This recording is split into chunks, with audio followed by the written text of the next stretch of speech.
Iran has fired a new wave of ballistic missiles towards Israel. Explosions have been heard over Tel Aviv and Jerusalem. There have been several waves of missiles fired overnight from Iran. Israeli media is reporting that 4 sites have been hit. Noor Odeh joins us live now from the Jordan's capital. She's in Amman because Israel's government has banned Al Jazeera from reporting inside Israel and the occupied West Bank. So, Noor, what's the latest we're hearing about this latest attack from Iran towards Israel? So, Mohammed, there were 4 impact sites, 3 in central Israel, in the Gush Dan area, as it's called. So that's the larger Tel Aviv area. There was heavy damage sustained to some buildings. 1 in Holon is reported to have collapsed. There was also an impact site cleared from the military sensor that made impact near Soroka Hospital. Now, why Soroka Hospital is important? This is a very large hospital in Israel. It receives, right now, in the context of the war on Gaza, a lot of injured soldiers. The hospital itself, that we know, was not the target. There was a building next to it that struck, but it sustained heavy damage, and the medical crews are inviting the public not to approach the impact site. They're still going through the buildings and the rubble to make sure that there is nobody stuck under the debris. Up to 25 people have been injured, and these are very initial numbers, Mohammed. We understand that maybe 3 of them are in critical condition, but there's still, it's a fluid situation, and the crews are still working in those impact sites. The fact that 1 building collapsed means that it will take some time before the medical services in Israel can say conclusively that they've been able to tally all those injured or possibly killed in this attack.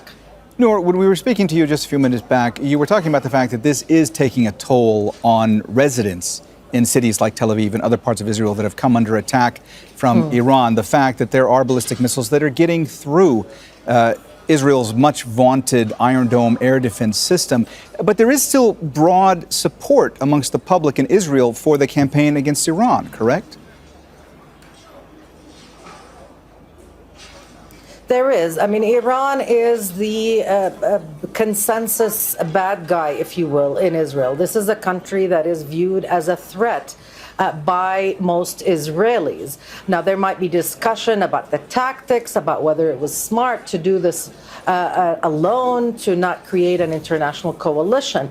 But the fact that Israel is attacking Iran is not exactly controversial. Now, the toll that it's taking on Israelis, well, you know, we're still in the first week, but I can tell you from personal experience, as someone who's lived in areas where bombs keep falling, although without alarms, it is very disruptive. It's exhausting. You don't get enough sleep. You have to keep wondering and worrying about your children, about your daily routine, what areas you should approach and what areas you shouldn't, and so on. What could be a possible target?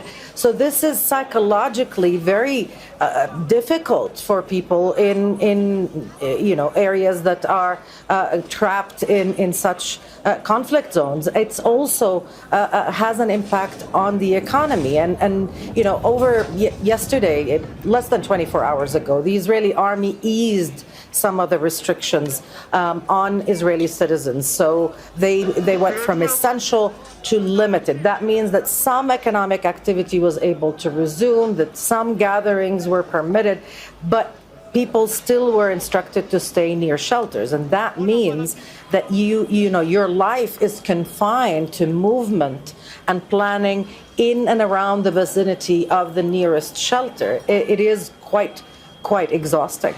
And Noor, you raised an important point in your last answer. You talked about having lived in areas where rockets had fallen, but there were no alarms that had sounded. So I want to ask you about what the situation is like with all this going on for Palestinians in the occupied West Bank.